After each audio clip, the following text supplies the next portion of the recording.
Dear students, this video is in continuation with the previous video.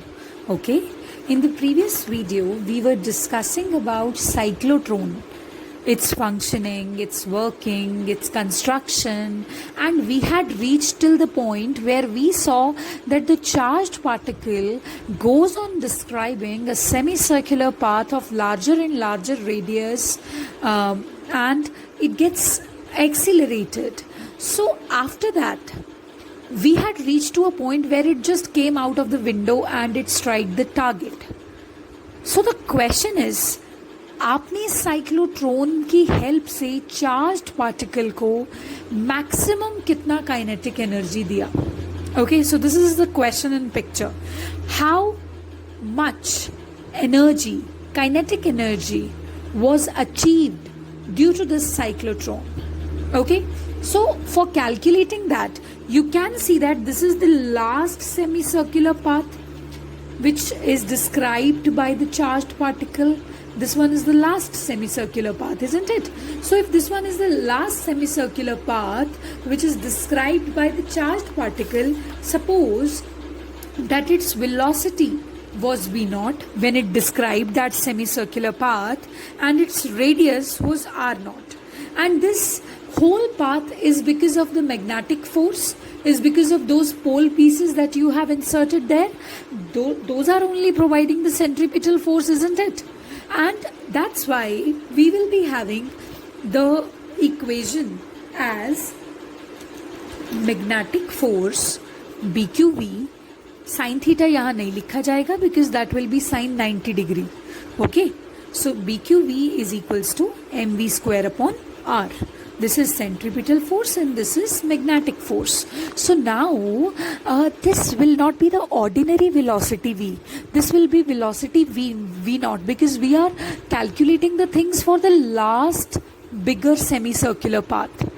उसके लिए this one will be the magnetic force and this one will be the centripetal force. Now calculate the value of v naught. Once you've calculated it, calculate maximum kinetic energy which has been achieved by the particle. This one is the maximum velocity which was acquired by the particle when it described the semicircular path of last semicircular path. So kinetic energy will be equal to 1 upon 2 mv naught square. So put the value of v naught here and calculate maximum kinetic energy. After that, we will be finding out cyclotron frequency. Cyclotron frequency वही frequency होता है जिस frequency से high frequency oscillator अपना polarity change कर रहा है. We know that the polarity of D1 and D2 is not fixed. At one time D1 is negative, D2 is positive, and at the other time D2 is negative, D1 is positive. So polarity is going on, it's changing. So when it's changing, so there has to be certain frequency with which this change is happening. That frequency with which the change is happening is cyclotron frequency. So now I need to calculate it. I know that I have already set in the previous video. I told you that whatever time the charged particle takes to cover a semicircular path, वही time मैंने cyclotron का जो high frequency oscillator है उसमें set कर दिया है, so that कि चार्ज्ड पार्टिकल एक सेमी सर्कुलर पाथ कवर करे and it comes in the gap between the two Ds and it gets accelerated towards the another D, क्योंकि तब तक उसका पोलैरिटी चेंज हो चुका होगा. Okay, so that I have fixed, remember that. So cyclotron frequency, so what will be the total time period? That will be equal to 2 into t. Okay, total time period of oscillating electric field will be equal to 2 into t. But small t for semicircular path, that will be equal to pi m upon bq.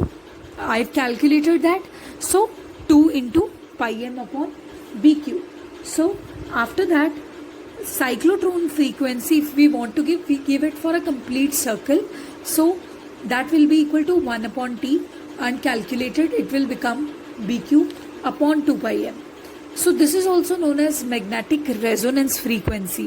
In case if they ask you to calculate magnetic resonance frequency, you have to calculate this thing. Next is, how will you calculate cyclotron's angular frequency? Angular frequency is given by 2 pi nu. put the value of this nu from here to here and calculate angular frequency. Now after that, we need to discuss the limitations of cyclotron. We need to discuss the limitations of cyclotron. How we are going to discuss that?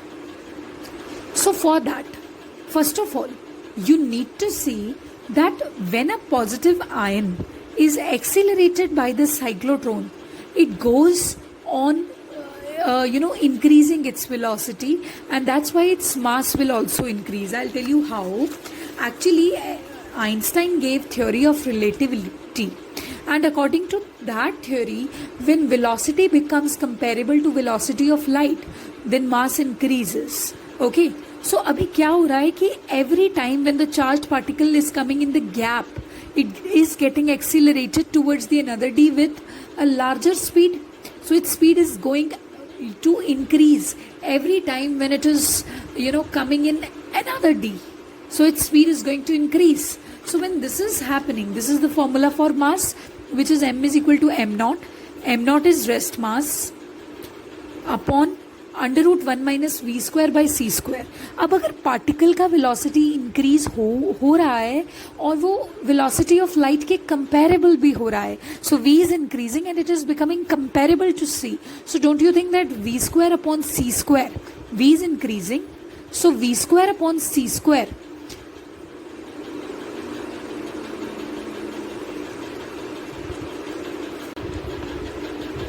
v square upon c square will reduce, and v square upon c square will increase, and 1 minus v square upon c square will become lesser. So denominator is lessening, so this mass will increase. So when mass will increase, so what is going to happen? This small t, which is the time period for traversing the semicircular path, this time period is equals to pi m upon bq. When this m is increasing, it is relativistic mass and it is increasing, then t will also increase. तो इसका मतलब ये हुआ कि जैसे जैसे particle का velocity बढ़ता जाएगा, वैसे वैसे उसको सेमी सर्कुलर पाथ कवर करने के लिए अब ज़्यादा टाइम लगेगा. ठीक है, एंड अगर ज़्यादा टाइम लगेगा सेमी सर्कुलर पाथ कवर करने के लिए, तो वो टाइम कांस्टेंट नहीं रहेगा जो मैंने हाई फ्रीक्वेंसी ऑसिलेटर में सेट कर रखा है. तो ऐसे में क्या होगा कि पार्टिकल अभी अपना पाथ कवर कर ही रहा होगा, इतने में डीज का पोलैरिटी चेंज हो जाएगा, and that's why the proper functioning of cyclotron will not be ensured, because cyclotrons working is based upon the polarities of dees. So there will no longer be any consistency. So that would mean that you cannot accelerate the particle to so high velocities. Rather, you can accelerate the particle to to a certain limit only.